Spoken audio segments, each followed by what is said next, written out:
وصفة النهاردة كيك شوكولاتة أو جاتو شاتو شوكولاتة مميز، سهل في التحضير، بسيط في المكونات، نتيجته يعني ناجحة بنسبة 100%. إن شاء الله يعجبكم، بتطلع هشة الكيكة وطعمها حلو أوي وسهلة وبسيطة في التحضير. تعالَ أقول لكم الطريقة والوصفة. أول حاجة احتجت 2 بيضة بدرجة حرارة الغرفة، ضفت لها معلقة صغيرة خل، نُص معلقة صغيرة فانيليا، كوباية إلا ربع سكر ناعم، نُص كوباية زيت نباتي، وممكن تعملي ميكس ما بين الزيت والزبدة، أهم حاجة المادة الدهنية نُص كوباية.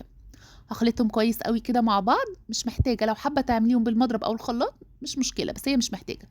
جبت كوبايتين ونُص دقيق، عليهم معلقة كبيرة نشا، وهنخلهم كده كويس. باكيت بيكنج باودر 16 جرام ورشة ملح. هاخلط كده المكونات كلها مع بعض، يعني يا دوب كده تبتدي